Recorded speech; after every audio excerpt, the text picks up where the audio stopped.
This is the Rational Reminder Podcast, a weekly reality check on sensible investing and financial decision-making from two Canadians. We're hosted by me, Benjamin Felix, Chief Investment Officer, and Ben Wilson, Head of M&A at PWL Capital.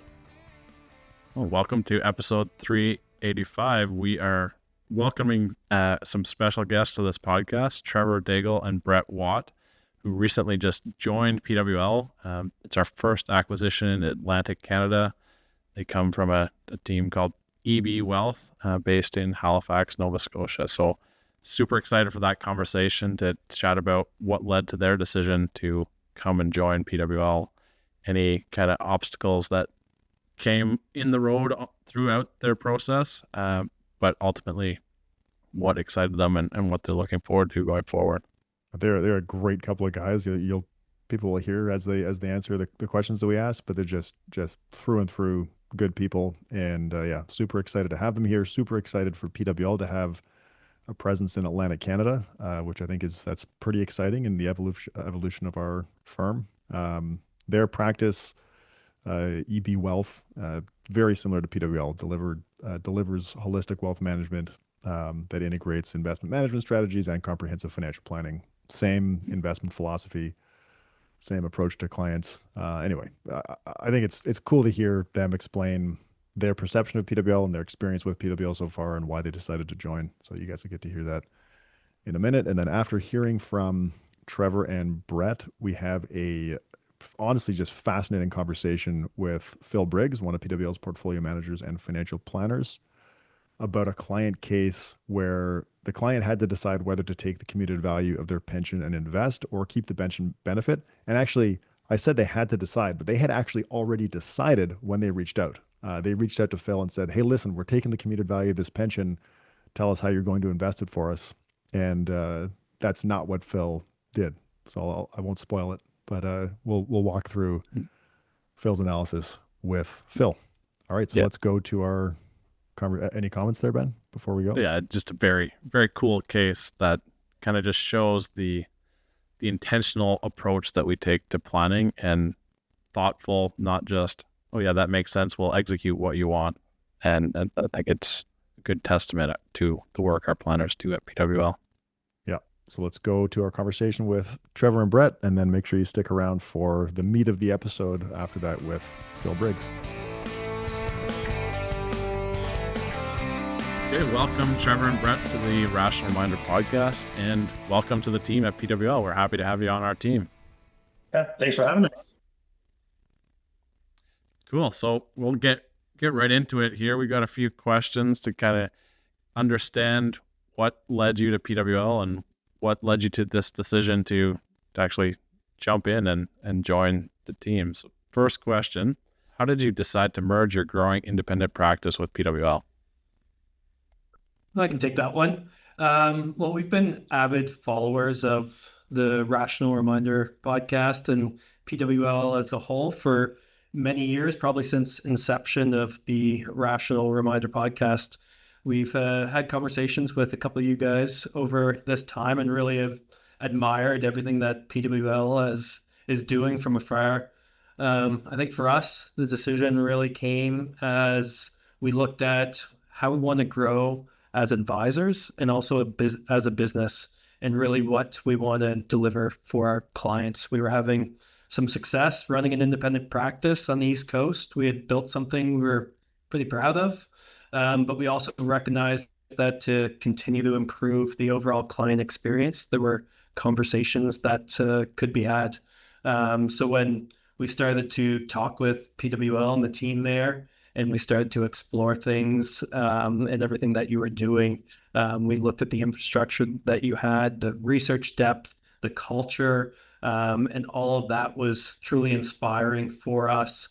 And we really viewed this as a way to take our expertise to the next level and to deliver that amazing client experience to all current clients and future clients as well. Yeah, just to add to that as well, I think looking at the the landscape of what was happening in financial services in Canada in particular, what the future looks like, looking at where, being probably the oldest member of this conversation, and nearly 30 years in the industry. Probably. Really, I was really looking at, what does this mean for our clients from a long-term perspective, and looking at where the large organizations are planning on doing for client service in the next 20 to 30 years. It was important for me to make sure that as I look at this from a long-term perspective, that I will be here and I'm leaving money behind and clients behind. I want that to be left with people who I'm comfortable with, I'm confident can deliver great experience and are focused on the client experience. I think that was a huge part of it as well for us. Makes a lot of sense. Was there a moment that you guys realized that this was the right thing to do? Yeah, Brett and I had talked about this actually a couple of times, and it was actually after we traveled to Ottawa to visit you guys and spend a day with PWL. So, we had obviously had a number of conversations leading up to and doing some due diligence, but part of that for us towards the end of it was actually coming to figure out if you guys were real. And like what I mean by that is, it was great. We met Cameron, we had some great conversations with Ben Wilson, we've been introduced to a few people, but those are all at the top. And so what we really wanted to understand is, does this culture disseminate down through the organization? We've all had meetings and conversations with people at the top who tell you all kinds of wonderful things. The question is, are they able to execute? And more importantly, are they delivering? Right. So having gone to Ottawa that first time to meet with the leadership team, to have conversations with some of the advisory team, to meet a bunch of your different members at different levels throughout the organization, and to understand and see that what you say and what you do are actually the same thing at all levels throughout the organization. And that was something, and again, 30 years in the industry, I'd never seen that. I'd seen culture be created at the top and not disseminated down through the organizations. So it was really interesting for me to see. And we left that meeting and we got and you shared some other information with me, and we got into our Uber on our way back to the hotel, and I looked at Brett and went, we can't unsee that. Huh. Right? Like, and that was, to me, was kind of the defining moment of, I know what I want to do. Wow. Yeah. Well, that's awesome. I think one moment for me that was actually coming home from that trip. My wife and I always joke that she has sort of this sixth sense or gut feeling. And we talked through the trip to Ottawa, and we talked through meeting everyone in the team, and everything that this could mean to us, both as a business, to our family, what this role could mean for me for the next 20, 30 years until my eventual retirement. And then also what the other options were, like if we were to continue to do this independently as we were, where we were enjoying that, we were having success, and we talked through the pros and cons. But I think she listened through my excitement and everything that came with talking about PWL. And she said to me after that, like, you talk about this differently than I've heard you talk about your career for the last 10 years and what the future could hold doing this as EB Wealth independently. That's pretty cool. And I think we feel that culture internally and we live it, but it's great to get that external confirmation. Like, no, we're actually seeing it and seeing you live it, and we want to be part of that, which is a pretty powerful statement. Listen, a lot of people talk about a client-focused approach, right? Rare have I seen it in action and delivered on a daily, consistent basis throughout all members of the organization. Like that is what has impressed me the most, is this commitment that client comes first, and it's felt everywhere through the process. And even as we transition over, we continue to feel like that is a priority for everyone. So as you went through this kind of decision-making process, were there any concerns that you had? And I don't want to know, because I know originally you said no when we first asked you, and you turned around and ended up joining. So what were the concerns that kind of you were battling through together? It's a great question. I think we talk a lot to clients about controlling what they can control. And in our business, we know that in talking with clients, we're not going to control the stock market. We're going to focus on those planning variables that we can control, all the different things you talk about on this podcast. And then as owners of that actual business, we started to look at that and say, well, in this world, we know we can control all these different variables. We know what the future holds. We know that we can do it in the way that we want to run the business, deal with those client relationships, provide value to clients. So joining something where ultimately we didn't have that final say or all of the control was a little scary. And I know we've talked to many different firms across Atlantic or Canada in general over the years, and that was something that we did not want to give up. We wanted to be able to continue to build what we were building and be able to provide clients with the deliverables that we thought were the best sort of for their long-term outcomes. But as we talked more and more to the team at PWL and looked in depth at everything that you've built, we kind of looked at ourselves and said, they've got everything we could dream of and more.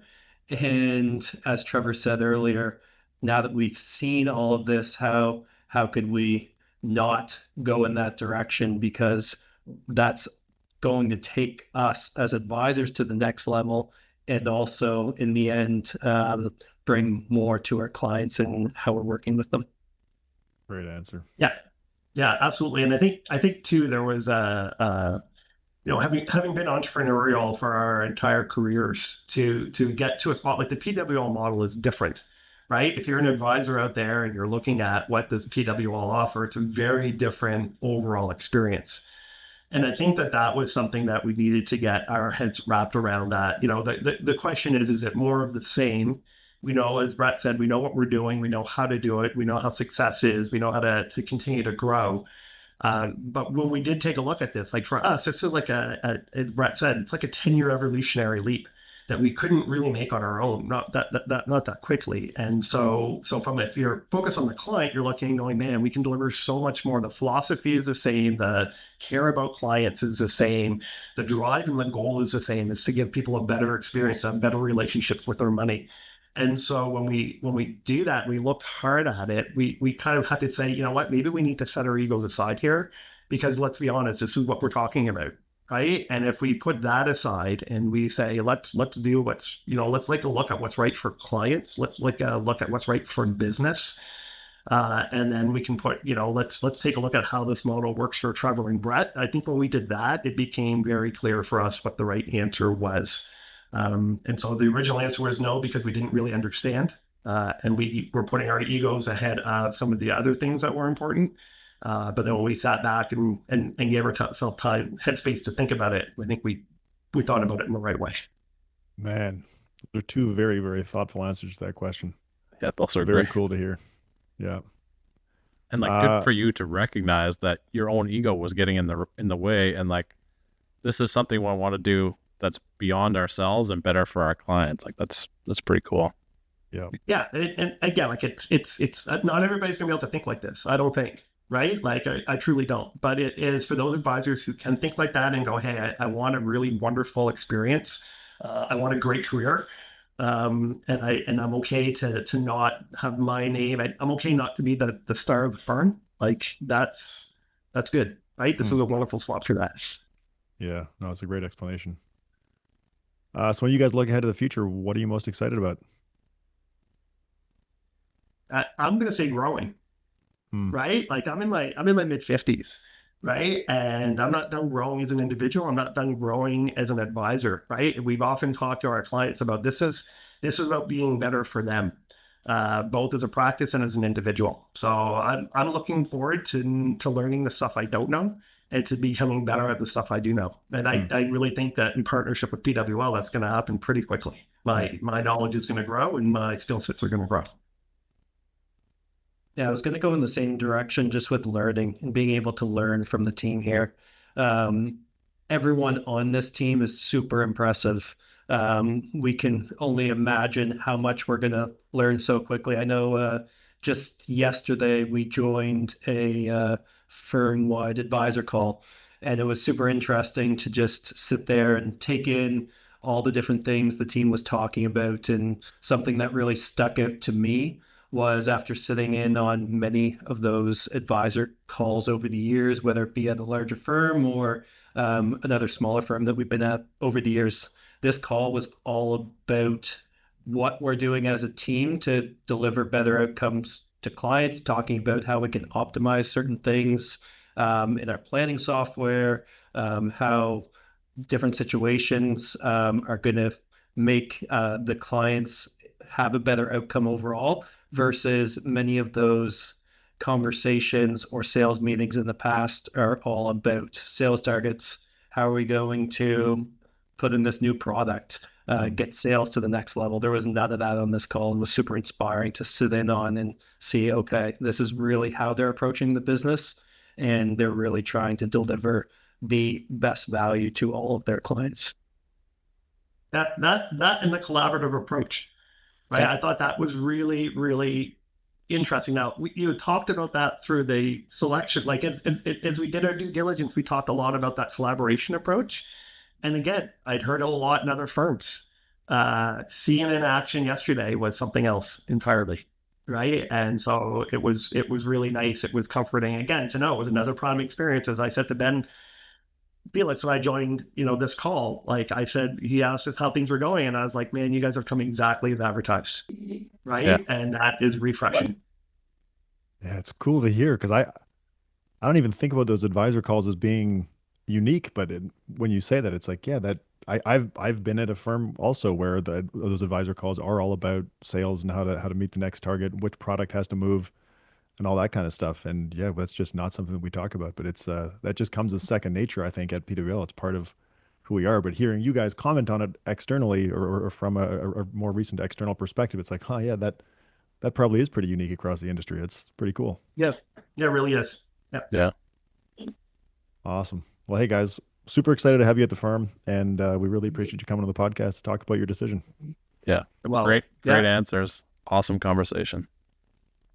Yeah, no, this was, again, it's been thought provoking for us the entire journey, and it continues to be. And at the end of the day, like, it's only, week 2, but we're already seeing like we thought we had great conversations with clients prior to this. I'm already starting to see how those conversations are strengthening already, and those relationships are getting deeper. And that's just on, some quick 30-minute phone calls with everybody just to fill them in on what's going on. Right. So there's already value being delivered, and they're already seeing it for the most part. Wow. It's amazing. Whoa. Awesome. All right. Phil Briggs, welcome back to the Rational Reminder podcast. Thanks so much for inviting me back. I'm excited to be here. Yeah, super excited to be talking to you. You sent me this case. You told me about it a while ago, and I was like, man, we got to do this on the podcast. So tell us about the client case. Yeah, I thought this was a cool story as well, and really appreciate the opportunity to come on and explain what happened. I feel like a lot of the time people reach out, and I've had a ton of great conversations over the past few years with so many different people across the country that are reaching out to us and are interested in what we do at PWL. Not everybody always understands the financial planning aspect of what we do. They think, it's largely about portfolio management, which I know we've talked about a lot in the past on the podcast. And I thought that this was just a great example to highlight, in practice, what does financial planning look like? And so the story that I wanted to share today was about actually a podcast listener who reached out on behalf of his parents to PWL, hoping that we could help with portfolio management and financial planning. And so the situation was that the father had actually recently retired at the age of 65 and had made the decision to take the commuted value of his company's defined benefit pension plan. And the primary reason that they were reaching out to us was because this decision had already been made and they wanted help with investing the funds to try and help fund the parents' retirement goals. And most of the initial questions that they sent me in advance of the meeting were all related to portfolio management. What was the strategy that we would be employing for the funds? And I think it's worth mentioning, like, the son did have a high amount of financial literacy, regular podcast listener, big fan of your YouTube channel, Ben. And so he had some ideas around what they should be doing. In theory, he could have helped them manage the funds even in a DIY account. But after discussions among the family, they all felt that maybe it would be better to hire an arm's length advisory firm who could give them some objective advice. And so that was part of why they reached out to us initially. And as I prepared for the meeting, I have to say I was a little bit surprised that the decision had already been made to take the commuted value. And so I actually wanted to ask a little bit more about the thought process that went into that up front before I started getting into portfolio recommendations. It sounds like a fascinating story. Like when you approached this, what made you surprised, and what questions did you want to ask about them taking the commuted value? Yeah, so I mean, I've been in financial services for 15 years. I would say in my experience, generally people tend to have a preference for leaving the pension plan with their employer for a lot of different reasons. There are a lot of benefits to doing that. I would say the biggest one is that the risk of not being able to make future retirement payments is transferred from the individual to the pension provider. So people tend to prefer that rather than all of the risk being on them to invest the funds successfully themselves. In some cases, the pension benefits provided by the employer do have a cost of living adjustment as well. So there's a nice hedge against inflation there. That was the case here as well. Like our potential client, the pension benefits did have a cost of living adjustment. So I thought that was something worth considering. The other big thing with leaving a pension with the employer is that there is an element of risk sharing with the other contributors to the pension plan. Not all pension recipients are going to live for the same amount of time. And so it's strange to think about, but those who die earlier, in a sense, are subsidizing the other pension recipients who live for a longer period of time. And so for these reasons and other reasons, people tend to prefer leaving the pension with their company and receiving that guaranteed income stream for life rather than taking the cash and investing the funds themselves. For sure, it's classic like risk pooling or risk transfer. You're Mhm. transferring a lot of the risk to the employer, which is great. Um, you've got a bit of an inflation hedge in there with a cost of living adjustment, and then you've got the mortality risk pooling. Yeah, those are all great arguments to keep a pension benefit. Are there downsides of keeping the pension with the employer? Yeah, definitely. There's a few downsides to think about. Number one is obviously it is possible that the pension provider could become insolvent and unable to provide the retirement benefits that they've promised. We have seen a few noteworthy examples of this in Canada in the past. I think if I remember correctly, like the Sears Canada pension plan was pretty dramatically cut due to underfunding. Nortel was a company that provided defined benefit pension benefits that had to be cut. And so it is possible that, the pension provider might not be able to meet their obligations if they run into trouble. Hmm. So that's a really interesting point. How do you assess that? Like, how do you decide, yeah, this is a safe pension or maybe not? Yeah, I would just add there, like I have a real life experience with that. My father-in-law actually worked for Nortel, so he has lived Oh, wow. this experience where he was expecting a pension from Nortel, and we all know what happened there. So he got dribs and drabs, but nowhere near what he was expecting. So that obviously changes your retirement plans. There's real risk there. Yeah, for sure. And so if you are going to leave the pension with the employer, um, trying to assess their credit worthiness and the likelihood that they might not be able to meet their obligations is definitely something to look into. There is a lot of publicly available information about the funded status of company pension plans out there. And so in this case specifically, we were able to look up some of the information. We knew, for example, that the company that's sponsoring the pension plan is wholly owned by a Canadian province. And so we felt that suggested a high likelihood of ongoing stability. I think if they were in a less stable business, we might dive a little bit deeper into the pension plan's financial statements. So looking at things like the solvency ratio or the capitalization ratio, which are measures of a pension plan's ability to meet its obligations. We looked at this company's financial statements, and so we did see that they're currently in a surplus position. Their assets exceed their liabilities. The company that's sponsoring the plan does have an investment grade credit rating. So these all made us feel pretty comfortable.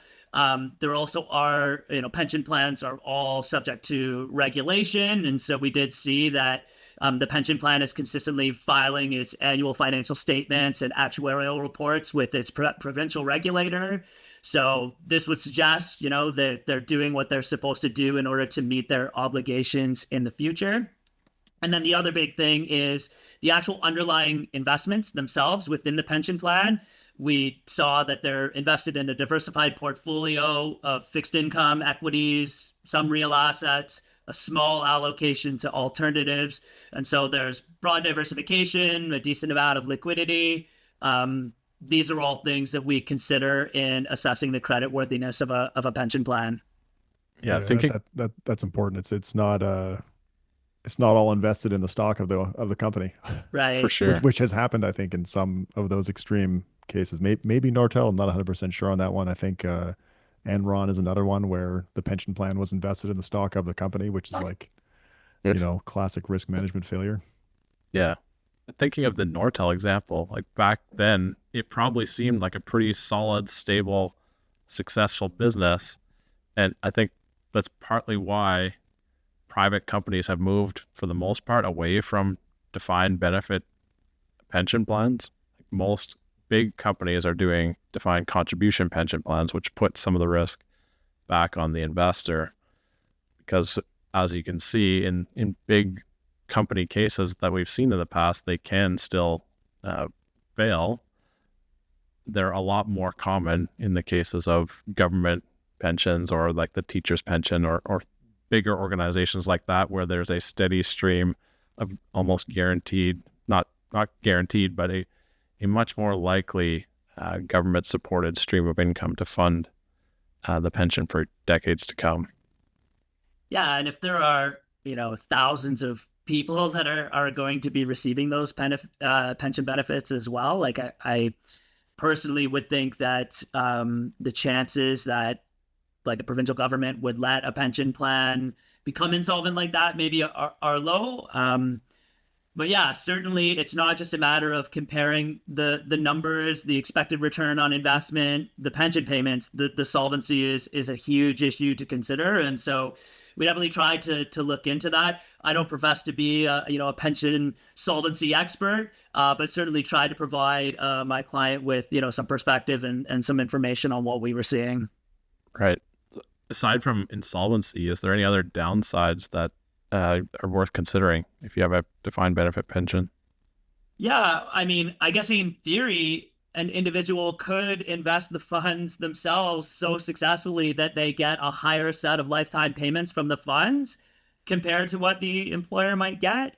In theory, that could happen.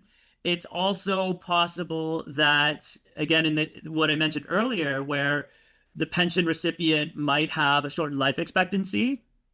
Maybe they have health issues or something like that. And so they could be concerned that their surviving spouse or eligible beneficiaries might receive reduced pension benefits or nothing in the event of an early death. And so those are additional considerations beyond just the solvency of the pension to consider.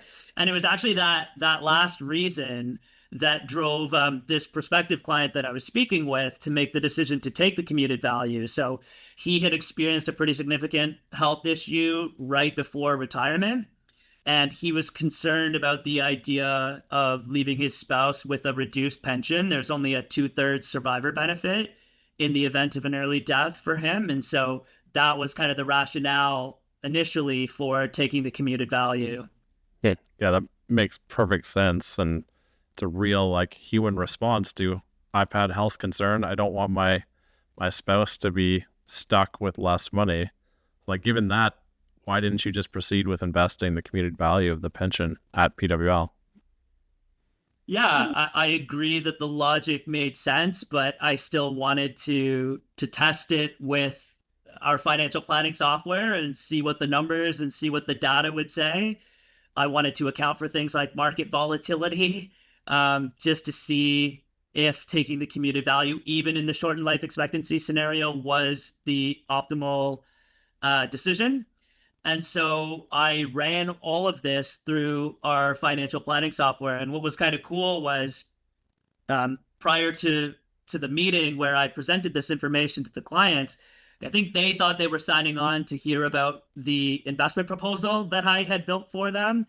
But actually what I had prepared was this analysis where I actually compared leaving the pension with the employer to taking the commuted value in our financial planning software, just to help, assess this decision right from step one. And so I'll take a couple of minutes here and maybe just describe some of the inputs that I put into the software and then some of the results that I saw, if that sounds okay.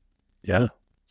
Great. All right. So let's start with scenario one was taking the commuted value. And I looked at a couple of different options here. And so I'll give you some of the numbers that we were talking about and that I entered into our software. So taking the commuted value actually involved receiving two amounts of money for this client. The first is the locked-in amount that was going to be transferred into a locked-in retirement account. This amount was $1.267 million. And the locked-in amount is an amount that corresponds to the maximum tax-sheltered transfer value that can go into a locked-in retirement savings arrangement. So it's an amount that is received on a tax-deferred basis. There's no upfront tax hit for receiving this amount. The amount is calculated based on the Income Tax Act in Canada, which provides an age-based factor that is multiplied by your annual lifetime retirement benefit. That's what determines the maximum transfer value. And so this amount is only based on the expected pension benefit. It doesn't take into consideration the other values, the value of other benefits, such as the cost of living adjustments, or in some cases, when you receive a defined benefit plan, you also get medical benefits with that. Those additional benefits are excluded from this maximum transfer amount. And so oftentimes the maximum transfer amount is actually less than the true cost of the benefits that are being provided from the pension. The additional benefits, so things like cost of living adjustment or medical benefits, those are paid out on what is known as the excess amount. And so that's the second amount that my client was eligible to receive. And this amount was just over $740,000. And so this excess amount represents the amount above the maximum transfer value, and it is fully taxable as income in the year that it's received. You can try to reduce the tax owing on this amount by contributing, hopefully, a good chunk of it into your RSP. And my prospective client knew this, but unfortunately had already used up his entire RSP limit for the year because he'd worked a full year, had a salary bonus, has some rental income coming in. And so because he had already maxed out his RSP for the year, this entire value was going to be subject to tax at his marginal tax rate that year. Now, I should mention, just because that was the case here for this client, it doesn't mean that in every case when you take the commuted value that you can't shelter some of the excess amount from taxes by making a contribution to your RSP. In some cases, you can recover some of your RSP limit through what's called a pension adjustment reversal. And so I'll just explain this. For anyone that has a Canadian pension plan, you'll notice that your available RSP room is reduced each year because of what's called a pension adjustment. You can see the amount of the pension adjustment on your T4 every year, and you can also see it on your notice of assessment from CRA. And it represents the total value of the retirement benefits that you earned that year through your company pension. And what it does is it reduces your RRSP room for the following year. And the purpose of these pension adjustments is to ensure fairness between those who have pension plans and those who don't. It would be fair if you had a pension and full RSP room. And so it effectively reduces your available RRSP room in future years. And so in some cases, when you take the commuted value, you can recover some of your RSP room through a pension adjustment reversal when the total of your past pension adjustments exceeds the commuted value that you're going to receive. So in the case for my client, had all of those past pension adjustments, those decreases to his RSP room, exceeded the 1.267 million that he was going to receive as his locked-in value, the difference would have been recoverable for him or would have been added back to his RSP limit. Now, unfortunately, his pension adjustments did not exceed that commuted value, and so he wasn't able to recover any RRSP room. And so it meant that entire excess amount, just over $740,000, was going to be fully taxable all in 1 year.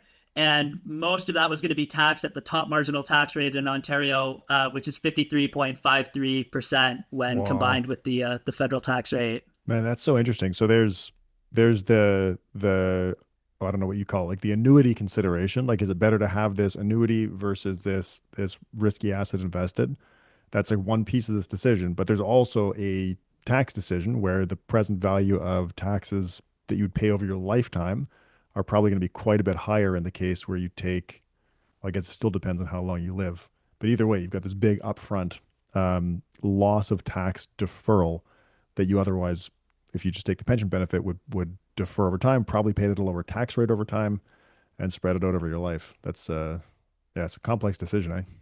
Very, very complex decision, but I do think the fact, not to bury the lead of the conclusion here, but I do think that upfront tax hit likely played a big role in the results that I was seeing in the software.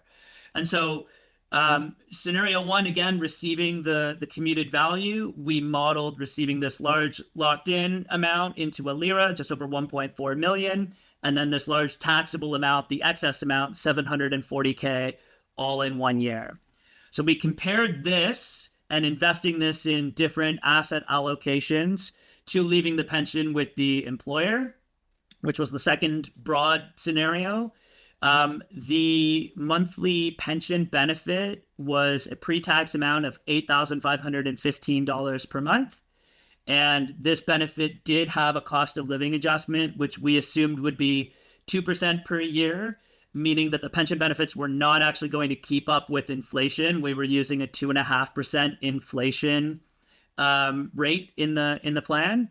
And then we also included the 2/3 survivor benefit in the event that the pensioner passed away.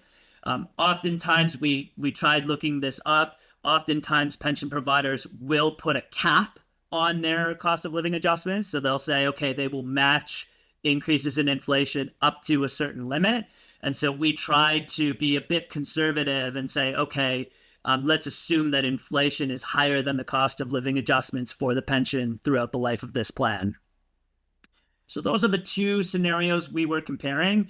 The other inputs to this plan, so the spending goal for this family was $10,000 a month after tax, indexed to inflation for life.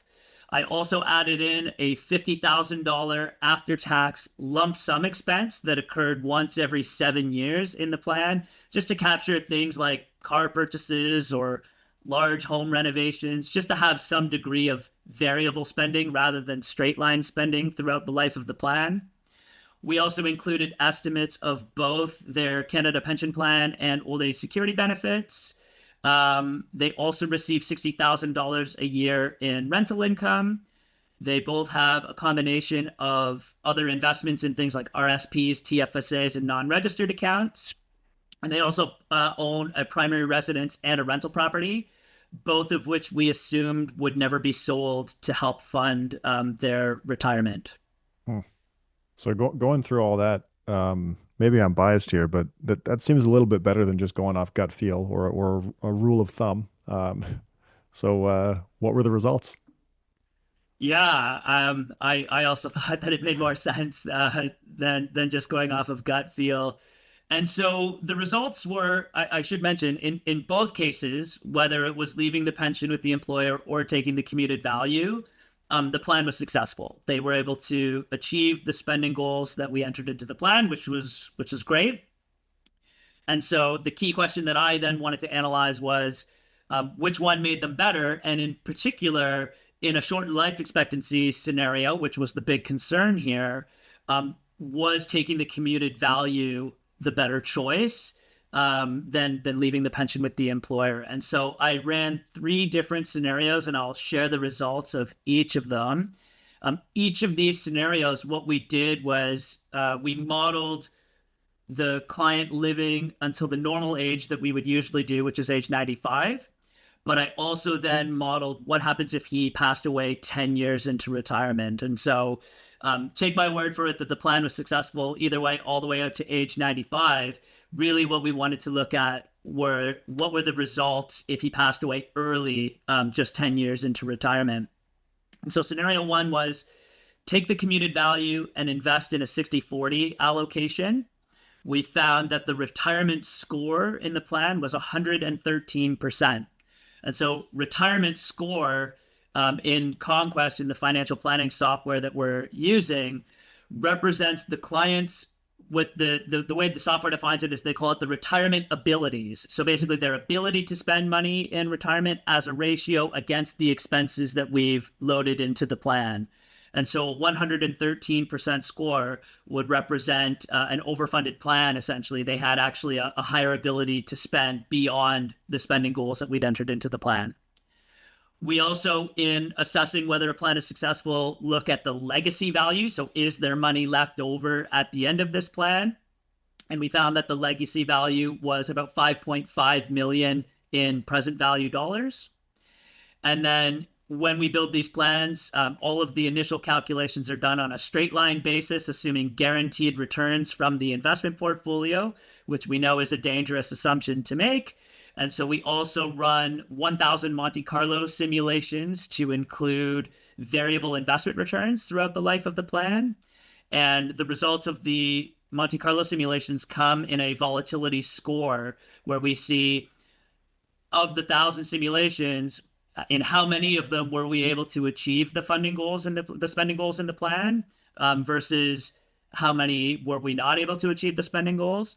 And so in the case of taking the commuted value, investing in a 60-40 allocation, the volatility score was 84%, which is pretty closely aligned to our target. We're generally looking for anywhere from 80 to 90% we would consider to be a successful plan. And so taking the commuted value and investing in a 60-40 allocation, we judged to be a successful plan.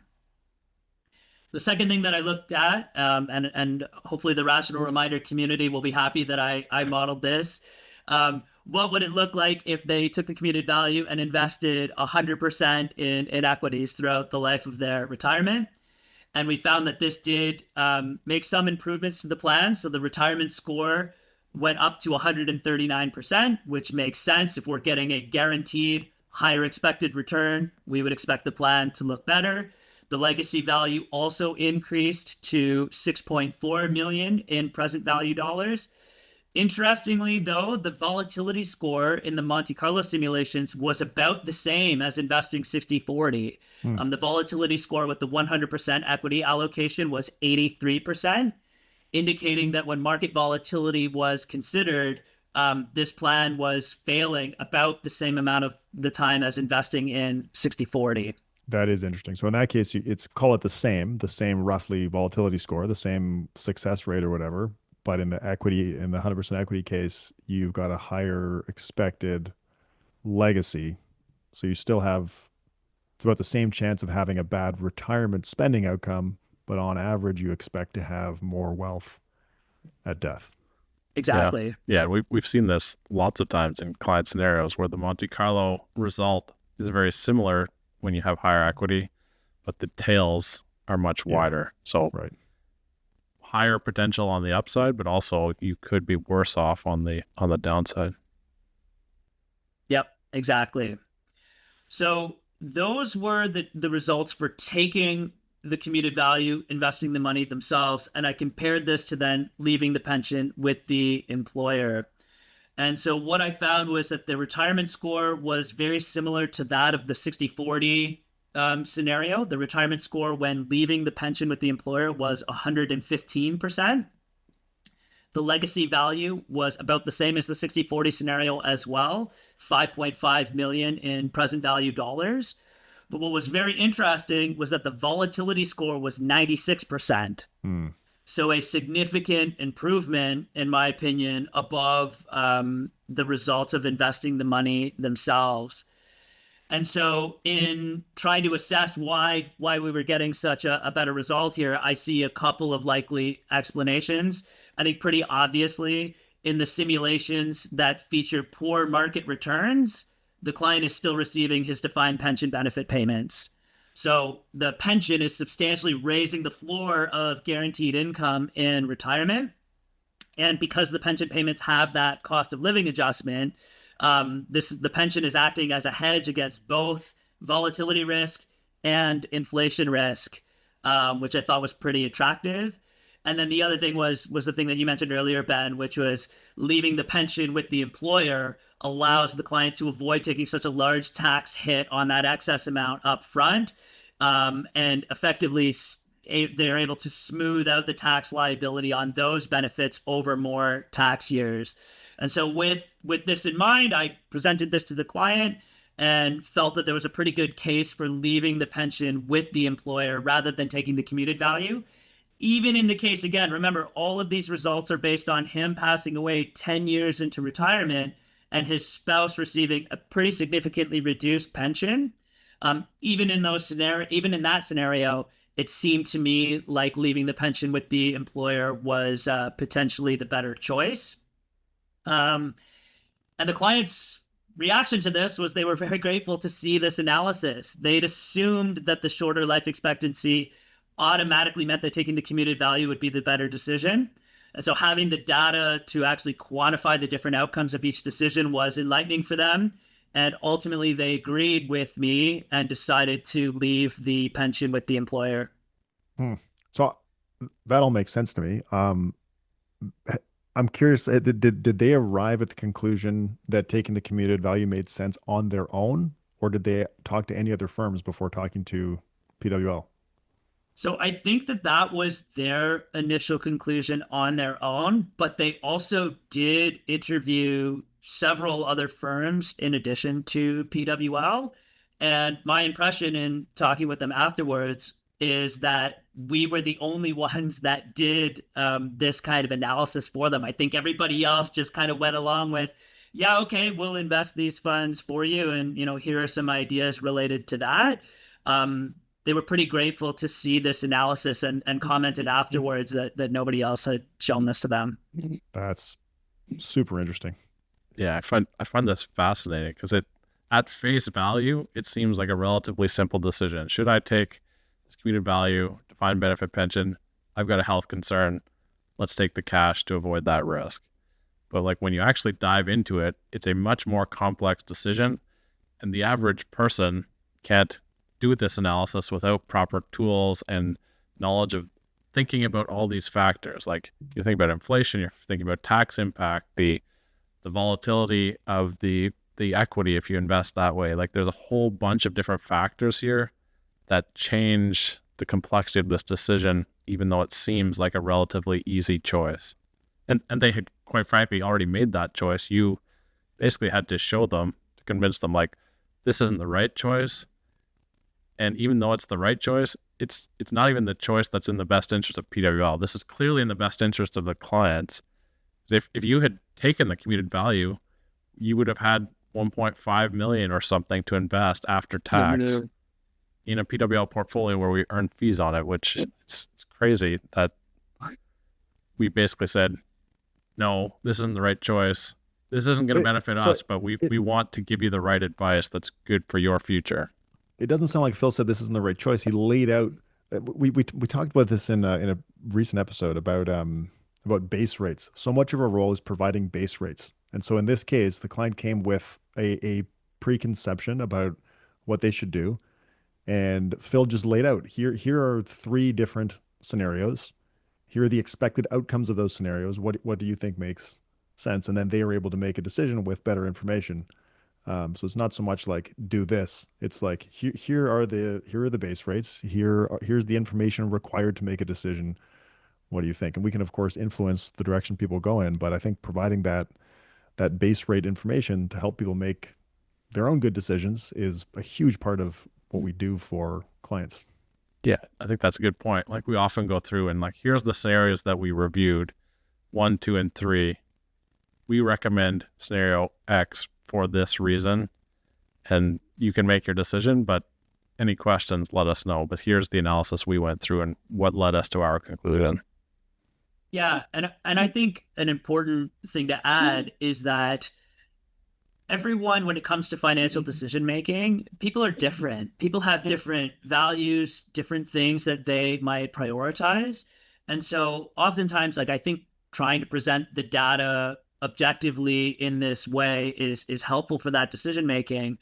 But I find when I'm working with clients a lot of the time, I'll say, well, based on what I know about you and your personal values and what's important to you, maybe you're giving weighting to a particular aspect of the decision based on its importance to you for whatever reason. And so maybe that ends up being the optimal decision, as opposed to another choice that you might make. And so it really is this combination of weighing, what does the data say? What are your values? What's important to you? How does it make you feel? It really is this type of analysis, I think, should be done on an individual basis for everybody rather than just sort of relying on rules of doing it either way, just relying on rules of thumb or just saying, well, like, what's important to me. I think these things in combination lead to hopefully good decision making that aligns with your own personal values. Sure. So like after this process, you kind of led them to make the decision to keep the pension. What other decisions followed from that? Yeah, so there was another big decision after landing on the decision to leave the pension with the employer. They are then given a sheet where there's all these different pension options that they have to choose from. And so they were faced, the main sort of crux of the decision was, do I take a higher pension benefit with a lower survivor benefit? So you could take a higher pension amount with a 2/3 survivor benefit, or there was another option that would involve receiving a lower pension benefit, but with a 100% survivor benefit for his surviving spouse if the client were to pass away. And so after doing all of that initial analysis, we were then faced with the second question, which was fun to dive into as well.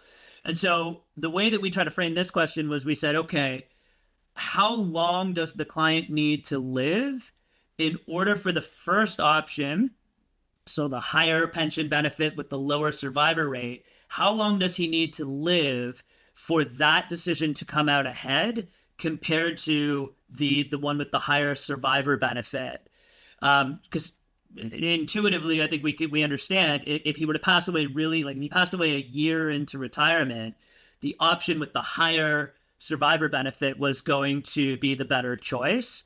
If he lived for a long period of time, then option number one, where he's receiving the higher pension benefit for himself, would end up being the better choice. And so we needed to figure out where the break-even point was. And so to figure this out, we built a chart that totaled the amount of combined pension benefits received for the couple based on death at every possible age between ages 65 and 95 for the client. And so in looking at that, we determined that the break even occurred at age 81, meaning that the client needed to live for about 16 more years for option number one to come out ahead, compared to option number two with the higher survivor benefit.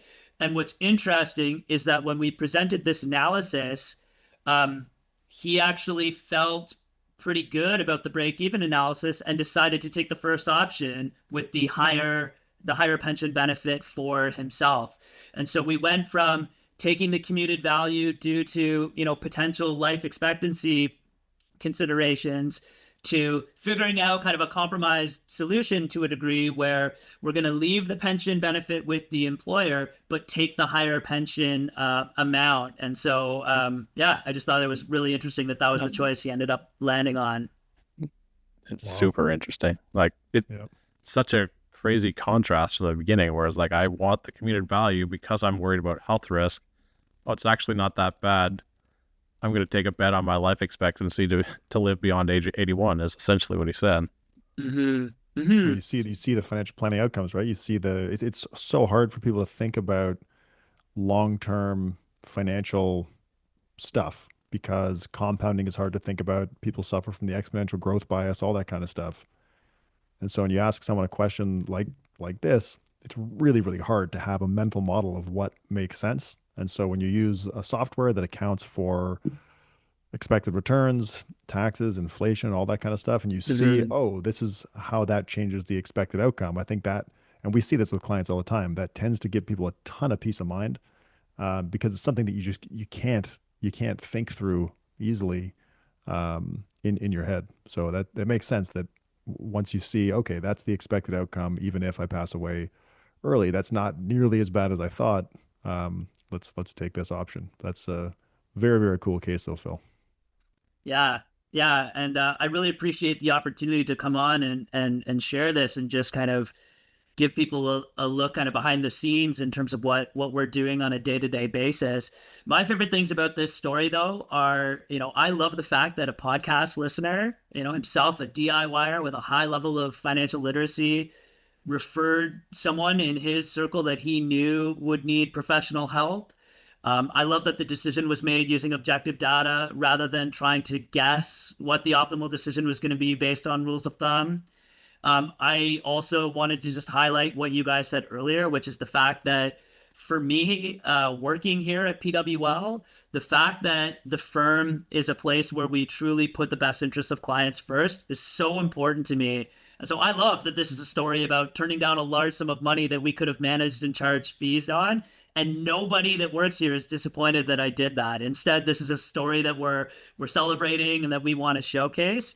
And I really do believe that situations like this can lead to a win-win. Ultimately, these folks are still coming on board as clients. They're going to have us manage the rest of their investment assets.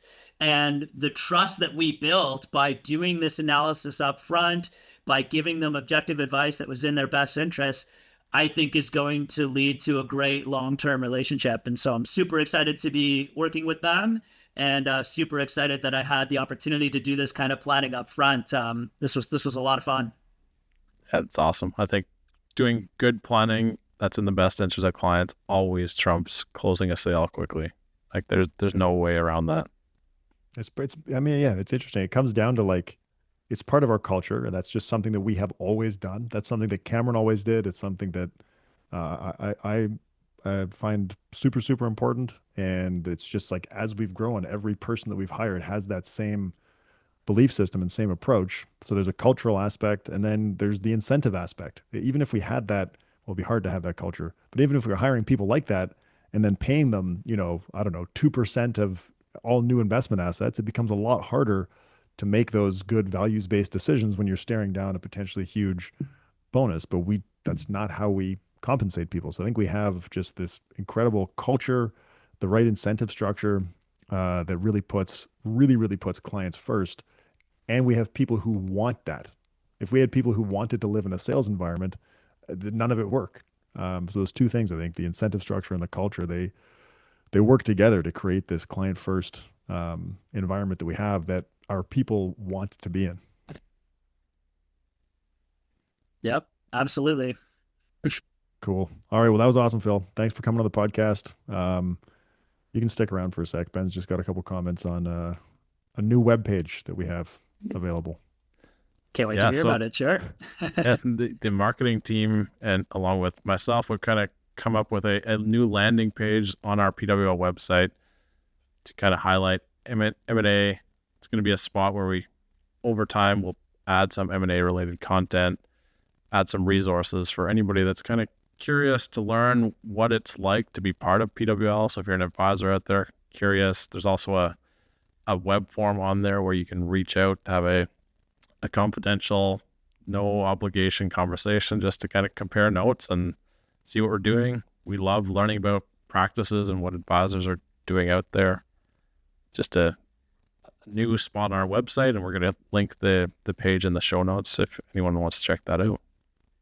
Yep, people should check it out. People got to hear from Trevor and Brett earlier about their experience making that decision and then being part of the firm now for a few weeks. And they've heard from Connor and Taylor a while ago, and hopefully they'll continue hearing from more people who have decided to join our firm. But it's really cool, man. When we talked to Trevor and Brett, I don't know if we said this when we were recording or not. I can't remember. But hearing the external perspective on PWL's culture, I guess not external anymore, but from somebody who's come from the outside and is looking at PWL, as opposed to us who have been in it for so long, hearing them explain what they see and what it feels like to be a part of, it's like, man, it's cool. It's a really fun part of my career so far has been this pivot toward like, hey, we can welcome people who have built their own successful businesses into what we've built, and it's a very cool thing to do. Yeah, it's super fun. And in our chat with Trevor and Brett after, we dove a little bit deeper and said, like, when you made that decision to turn us down the first time, like what went into that? And it wasn't really anything about PWL. It's like, this is getting real. We need to kind of have a self-reflection to understand like what's important to us, what we value. And the thing that I found super interesting was that Trevor and Brett are at different stages in their career, and they admitted that they both value different things, but they both aligned with this model despite being at their different stages, which is a pretty cool insight that they provided after. Totally. And it is a big decision. We went through the same thing. We Sure. When people started approaching us, we shut people down for years. And then when it got more serious in more recent history, we still shut people down. It took a long time for us to wrap our heads around the opportunity that it could create. And yeah. Anyway, neat stuff. Hopefully we can keep having those conversations and having new awesome people join our firm. Yeah, for sure. All right. Anything else? That's it. Very cool. Thanks everyone for listening.